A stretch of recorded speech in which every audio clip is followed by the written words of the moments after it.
नमस्कार, आपण पाहत आहात पुणे लाईव्ह न्यूज. पाहुयात आज दिवसभरातील ठळक घडामोडी. पूर्वी झालेल्या भांडणाच्या कारणावरून सोमवारी दिनांक 1 जुलै रोजी सायंकाळी खेड तालुक्यातील खालुंब्रे गावाच्या हद्दीत एकाचा खून करण्यात आला होता. या प्रकरणी पोलिसांनी 7 जणांना अटक केली आहे. खून केल्यानंतर आरोपी मावळ तालुक्यातील जांभवडे गावात लपून बसले होते.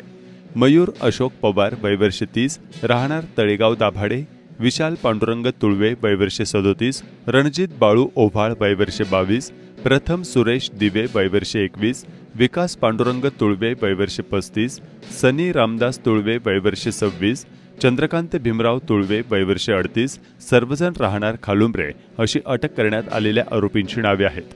गणेश अनिल तुळवे वय वर्ष 30, राहणार खालुंब्रे, तालुका खेड, जिल्हा पुणे असे खून झालेल्या व्यक्तीचे नाव आहे. याबाबत त्यांचा भाचा प्रणय प्रदीप ओव्हाळ वय वर्ष 21, राहणार कान्हेफाटा, वडगाव, तालुका मावळ, जिल्हा पुणे यांनी म्हाळुंगे MIDC पोलीस ठाण्यात फिर्याद दिली आहे. फिर्यादी प्रणय आणि त्यांचा मामा गणेश हे सोमवारी सायंकाळी 7 वाजण्याच्या सुमारास दुचाकीवरून चालले होते. ते तळेगाव चाकण रस्त्यावरील खालुंब्रे गावाच्या हद्दीत हैदराबादी बिर्याणी हाऊस समोर आले असता 2 आरोपी दुचाकीवरून त्या ठिकाणी आले. त्यांनी गणेश यांच्यावर कोयत्याने वार केले. फिर्यादी प्रणय हे सोडविण्यासाठी आले असता आरोपींनी त्यांच्यावरही वार केले. यामध्ये गणेश यांचा मृत्यू झाला. इंद्रायणी नदी प्रदूषणाच्या विरोधात महाविकास आघाडीच्या वतीनं आज इंद्रायणी नदीकाठी इंद्रायणी बचाव एल्गार आंदोलन करण्यात आले. यावेळी राष्ट्रवादी काँग्रेस, शरदचंद्र पवार पक्ष, शिवसेना, उद्धव बाळासाहेब ठाकरे आणि राष्ट्रीय काँग्रेस यांच्यासह विविध पर्यावरण प्रेमी संघटनांचे पदाधिकारी मोठ्या संख्येने उपस्थित होते.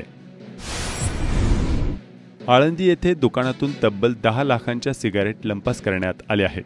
वर्धमान प्रमोद बाफणा वय वर्ष 22, राहणार आळंदे यांनी या प्रकरणी आळंदी पोलीस ठाण्यात फिर्याद दिली आहे.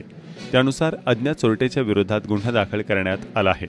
फिर्यादी बाफणा यांचे वर्धमान ट्रेडिंग नावाचे दुकान संभाजी चौक, आळंदी या ठिकाणी आहे. रात्री त्यांनी दुकान कुलूप लावून बंद केले.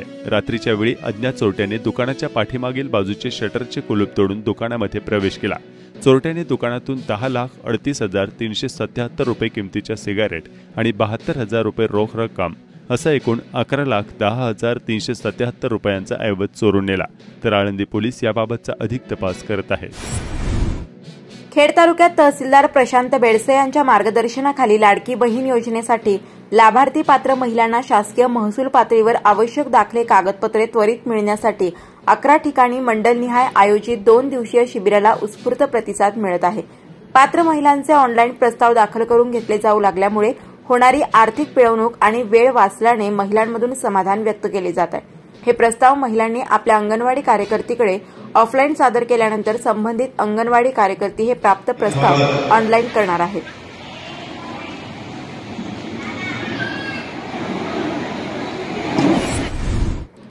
मुख्यमंत्री माझी लाडकी बहीण योजनेअंतर्गत तहसीलदार कार्यालय खेड मंडल विभाग पिंपळगाव तर्फे खेडमध्ये आज दिनांक 5 जुलै 2024 रोजी विठ्ठल रुक्मिणी गार्डन मंगल कार्यालय दौंडकरवाडी येथे सदर कॅम्पसचे आयोजन करण्यात आलेले होते.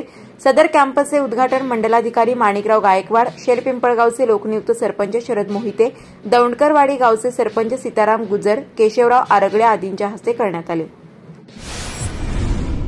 रासे गावातील ग्रामस्थांसाठी लाखो रुपये खर्च करून उभारण्यात आलेला पाण्याचा फिल्टर प्लांट प्रशासनाच्या भोंगळ कारभारामुळे गेल्या काही दिवसांपासून बंद आहे.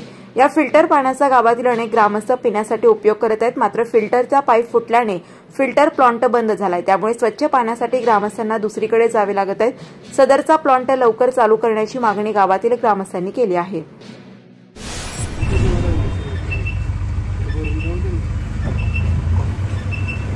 खेड तालुक्यात अधूनमधून पावसाच्या हलक्या सरी पडत आहेत. दिवसाआड हजेरी लावत असलेला पाऊस क्षणभर पडून गारवा पसरवतो. मात्र काहीच वेळात पुन्हा ऊन पडते आणि उकाडा जाणवतो. जुलै महिन्यातील आठवडा संपत आला तरी पावसाचा जोर वाढताना दिसत नाही. एक दिवस पाऊस तर दुसऱ्या दिवशी आकाश कोरडे अशी परिस्थिती खेड तालुक्यात पाहायला मिळत आहे. चाकण राजगुरुनगर शहरासह बहुतांश गावात शुक्रवारी दिवसभरात पावसाच्या 1 ते 2 हलक्या सरी पडल्या. त्यामुळे काही वेळ हवेत गारवा होता.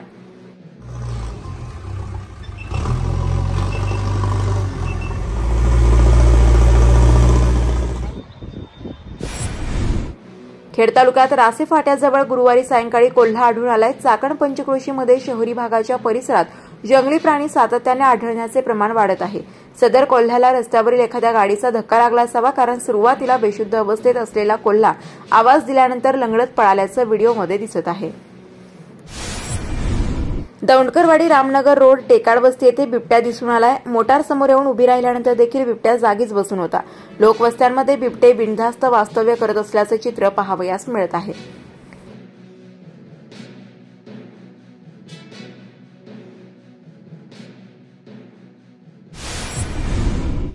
राजगुरुनगर नगर परिषद द्वारा शहरात फवारणी सुरू असून सदर फवारणी ही चारचाकी गाडीतून करण्यात येत आहे। यावर नागरिकांनी आक्षेप घेतला असून गल्ली बोळसह घरोघर फवारणी करावी अशी मागणी नागरिक करत आहेत। उंटावरून शेळ्या हाकण्याचा कारभार नगर परिषद करत असल्याचे स्थानिक नागरिकांनी पुणे लाईव्ह न्यूज नेटवर्क बरोबर बोलताना सांगितले आहे।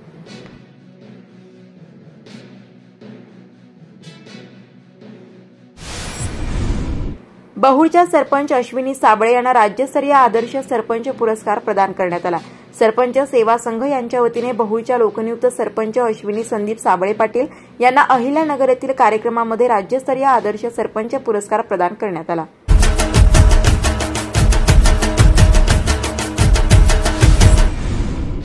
राष्ट्रवादी काँग्रेस, शरदचंद्र पवार पक्ष आणि मी सेवेकरी सोशल फाउंडेशनच्या वतीने रोजगार मेळाव्याचे आयोजन रविवारी वाकी बुद्रुक येथे करण्यात आले आहे।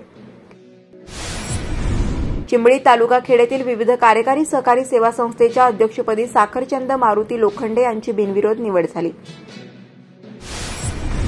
पाटस तालुका दौंडवरून जगद्गुरू तुकाराम महाराज पालखी सोहळा न्याहारी करून निघाल्यानंतर रोटी घाटात असा नयनरम्य सोहळा पाहावयास मिळाला।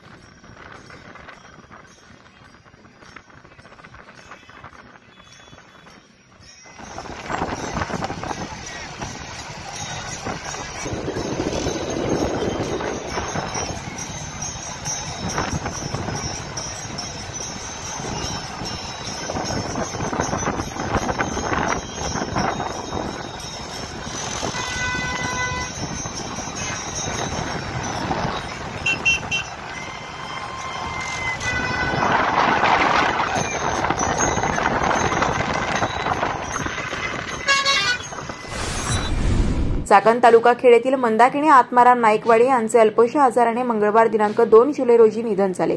त्यांच्या मागे पती, मुलगा, सून, नातवंड असा परिवार आहे। उद्योजक संग्राम नाईकवाडी व युवा नेते सोमनाथ नाईकवाडी यांच्या त्या मातोश्री होत्या। नमस्कार, आपण पाहत आहात पुणे लाईव्ह न्यूज।